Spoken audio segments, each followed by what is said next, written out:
네, 여러분 안녕하세요. 반갑습니다. 10월 넷째 주 순모임 말씀 영상 함께 나누려고 합니다.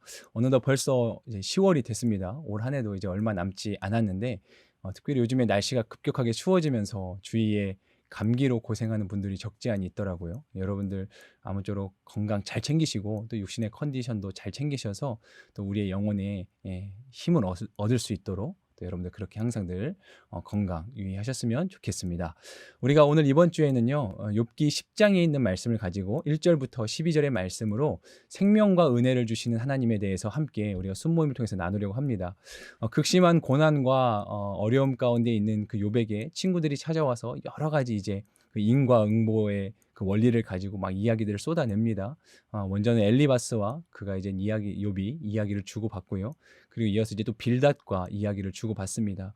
빌닷 역시도 뭐 욥에게 맞는 말이긴 하지만 사실상 전혀 위로가 되지 않을, 어쩌면 욥에게 더 큰 마음의 무거움을 주는 그런 이야기들을 쏟아내곤 하는데, 이제 욥이 그런 빌닷에게 자신의 이야기를 대답한 이후에 오늘 본문 말씀은 그런 빌닷과의 대화 이후에 욥이 시선을 돌려서 하나님 앞에 자신의 마음과 또 어떤 그런 고민들, 마음들을 토해내는, 토로하는 그러한 내용의 본문이라고 할 수 있겠습니다.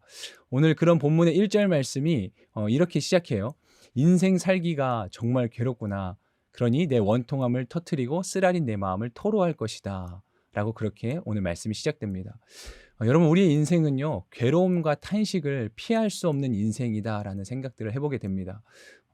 저마다 모두가 다 각자만의 어떠한 괴로움과 인생의 문제들, 또 탄식들을, 그러한 쓰라림들을 안고 살아가는 게 우리 모든 보편적인 이 땅을 살아가는 사람들의 삶이겠죠. 뭐 각자의 사정은 다를 수 있지만 누구라도 괴로움 없는 인생, 평생토록 탄식 없는 인생은 없을 것입니다. 그렇다면 우리 모두가 피할 수 없는 어떤 이러한 인생의 괴로움과 탄식 중에 그때 우리는 무엇을 선택할 수 있을까를 한번 생각해 볼 필요가 있어요. 다시 말하면 그 괴로움과 탄식 중에도 하나님을 붙드는 인생이 있는가 하면, 여전히 그 괴로움과 탄식 중에서 내 힘으로 무언가를 해결해 보려고 한다거나, 아니면 하나님이 아닌 다른 대상, 뭐 그게 사람이겠죠. 사람이나 또 주변의 어떤 다른 것들을 의지해 보려고 하는, 또는 뭐 하나님이 아닌 다른 우상 숭배를 또 하면서 뭐 여러 가지 것들을 의지해 보려고 하는, 선택하는 그러한 사람들도 있을 것입니다. 여러분, 부디 바라고 또 소망하고 축복하는 것은 괴로움과 탄식을 피할 수 없는 인생이라고 할 때 우리는 그 속에서 여전히 끝까지 또 하나님을 붙들고 신뢰할 수 있는, 내 마음을 어딘가에 토해내고 탄식해야 된다면 그 대상이 바로 하나님 앞에서 우리가 그렇게 마음을 토해낼 수 있는 저와 여러분들이기를 소망합니다. 그 욥이여 이렇게 이어서 말하는 거예요. 2절 말씀에 "내가 하나님께 말씀드립니다." 욥은 그 하나님을 택했던 거예요. 물론 뭐 빌닷과의 대화가 이어지던 중에 이제 그가 시선을 돌려서 하나님께 이야기를 하고 있지만 어 오늘 이런 욥의 모습이 또한 우리에게 분명한 도전이 된다고 생각합니다. 우리의 마음의 어려움과 무거운 짐들을 우리가 어디에 토해낼 것인가? 내 모든 짐, 수고하고 무거운 짐을 우리가 십자가 앞에 내어놓는 그런 우리의 경건의 훈련과 유익이 필요하겠구나라는 생각을 해보게 돼요. 저와 여러분들의 삶 속에서 그 고난과 어려움의 아픔들을 하나님께 말씀드릴 수 있는, 하나님 앞에 토해낼 수 있는 사람이 아니라 그렇게 하나님을 의지할 수 있는 저와 여러분들 되기를 소망합니다. 그러면서 욥이 이렇게 말하죠. "주께서 무슨 이유로 내게 이러는지 말씀해 주십시오." 어 이유를 모르기 때문에 지금 욥이 더 괴로운 거 아니겠습니까? 아무리 생각해도 욥은 지금 자신이 이러한 고난과 어려움을 당할 이유를 도무지 모르겠는 거예요. 우리 인생도 마찬가지겠죠. 때로는 이유를 알 수 없기 때문에 그 어려움과 아픔이 더 크게 힘들게 느껴지는 경우들이 많이 있습니다.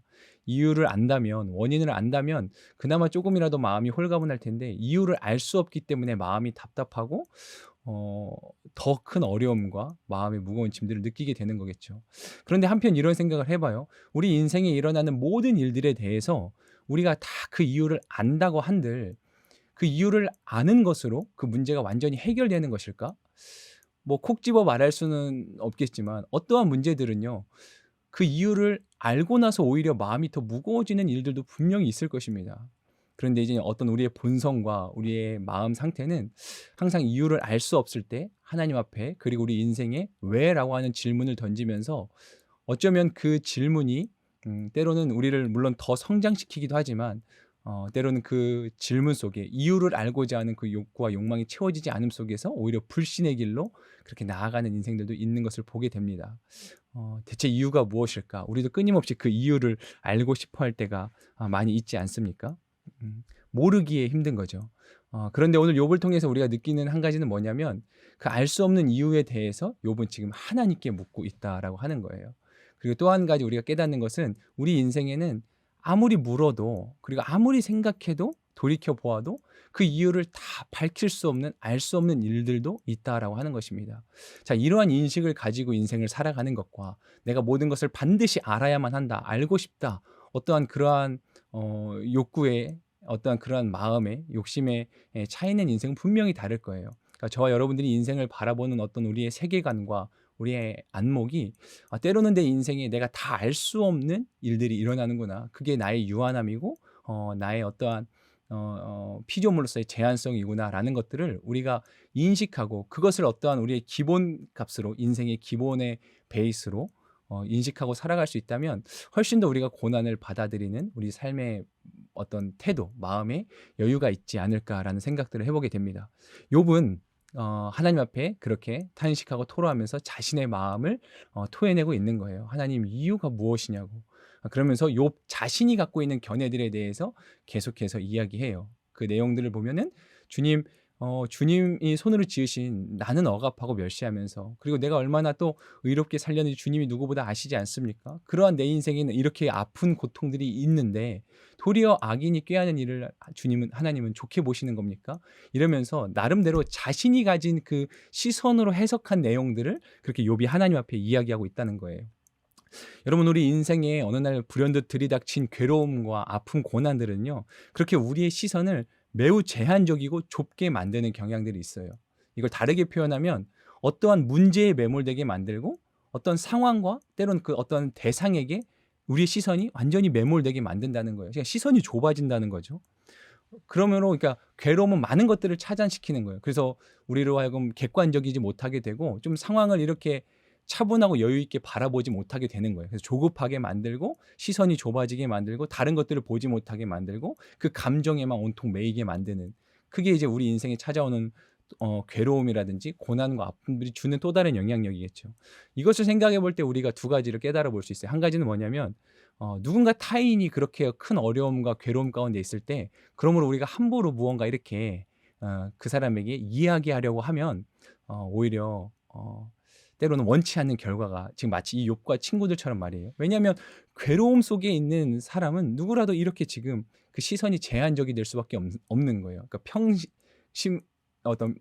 평정심을 유지하기가 쉽지 않고 그 문제에 매몰되기 때문에 거기에 대해서 아무리 옳은 말을 해도 다른 것들이 보이지 않을 수가 있다는 거예요. 그래서 괴로움에 있는 그 인생들을 향해서 우리가 너무 많은 것들을 이렇게 이야기하려고 하는 걸 우리가 좀 조심하고 또 절제해야 될 필요가 있다라고 하는 반면, 또 한 가지는 괴로움이라는 게 내 시선을 이렇게 좁게 만드는구나. 내 인생에 내 마음의 어떤 근심과 걱정들이 내 시선을 굉장히 좁게 만드는 거라는 것을 우리가 인식하고 깨달을 수 있다면 우리가 평상시에 늘 항상 그 괴로움 안에 우리의 시선이 갇히지 않도록 항상 상황을 좀 객관적으로 볼 수 있는 그러한 인식을 우리가 가지고 사는 것, 이것도 굉장히 중요하겠구나라는 생각이 들어요.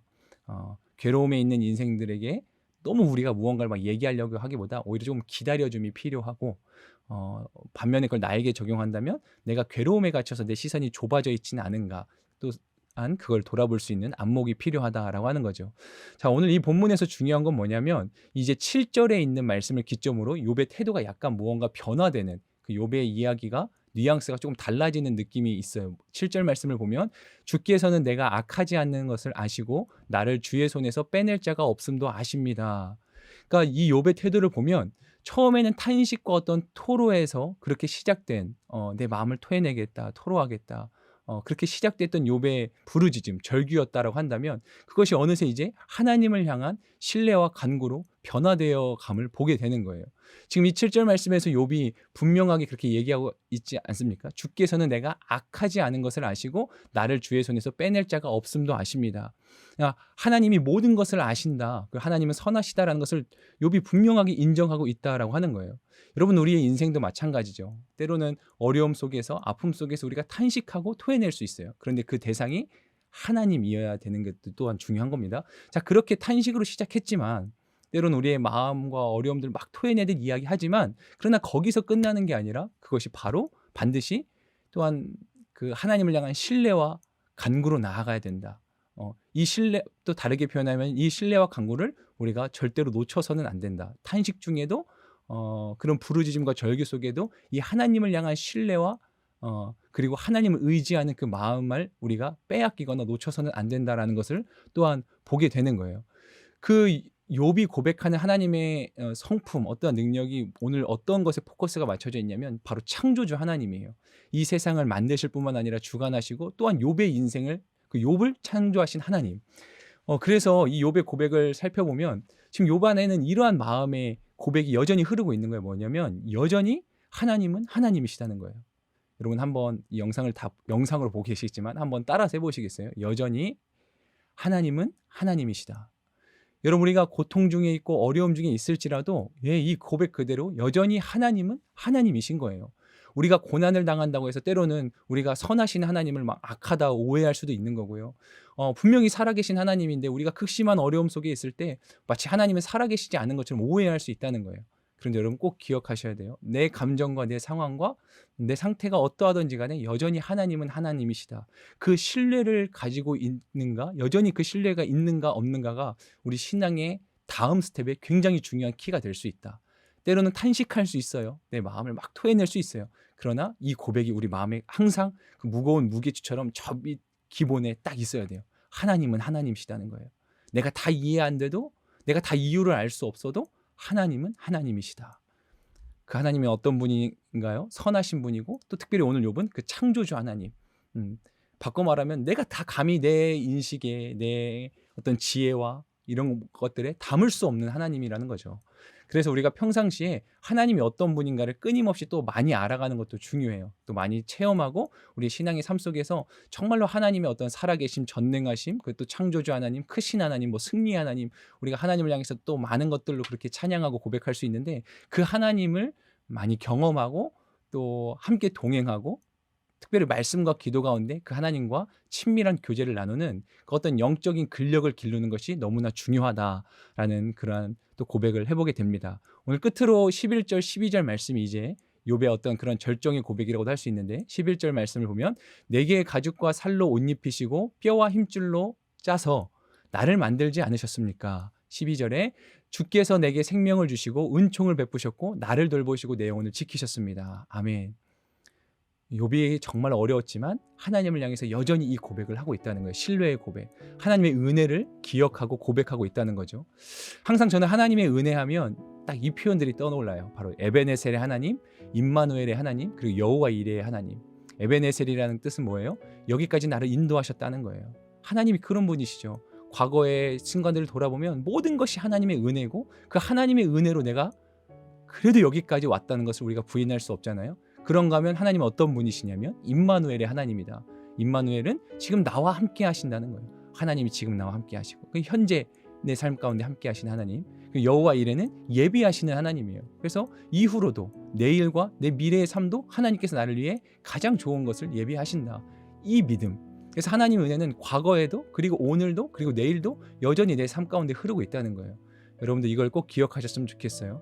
하나님의 은혜는 뭐 언제는 있고 언제는 없고 이런 게 아니에요. 늘 하나님은 전에도 계셨고 지금도 계시며 또 장차 우리 가운데 영원히 함께 하실 하나님이시다. 그 하나님에 대한 그 하나님의 은혜에 대한 분명한 기억을 가지고 우리가 영적 건망증에 빠지지 않아야 되겠죠. 그래서 항상 그 은혜를 기억하고 마음에 새기고 또 무엇보다 그 은혜의 흔적들을 삶 속에서 계속 만들어가는 것.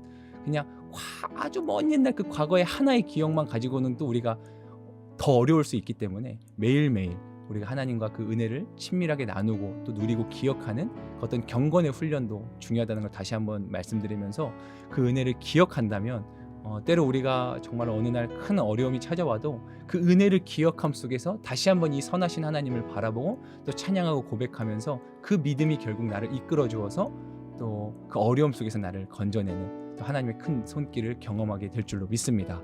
우리가 이러한 말씀의 나눔들을 기억하면서 오늘 첫 번째 나눔 질문은 창조주 하나님에 대한 신뢰와 믿음이에요. 평소에 나를 창조하시고 인도하시는 주님의 손길에 대해서 여러분들은 어떻게 생각하고 계시는지, 그래서 주님의 인도하심에 대한 온전한 나는 그 신뢰가 있는지 함께 여러분들 나누어 보시면 좋겠고요. 두 번째 나눔 질문은 고통 가운데 기억하는 하나님의 은혜와 사랑에 대해서 나눌 거예요. 극심한 고난으로 인해 괴로울 때 나는 어떻게 하는지, 혹여나 내가 하나님에 대한 불신과 원망, 불평이 아니라 하고 있진 않는지, 그렇다면 우리가 하나님의 은혜와 사랑을 헤아려 보고 기억하기 위해서 어떻게 할 수 있을지를 함께 나눠보시면 좋겠습니다. 끝으로 우리가 함께 기도하면 좋겠는데, 고난 중에도 하나님의 신실하심을 더 깊이 알아가도록, 또 어떤 순간에도 절망하지 않고 창조주 하나님을 기억하도록, 또 순원들의 형편과 기도 제목을 위해서, 그리고 공동체 예배와 하나됨, 또 수련회를 위해서도 여러분들 함께 기도해 주시면 좋겠습니다. 여러분들 모두 또 건강 잘 챙기시고요. 이번 주도 하나님의 풍성한 은혜가 또 모든 순마다 그렇게 흘러넘치는 우리 길공동체 되었으면 좋겠습니다. 감사합니다.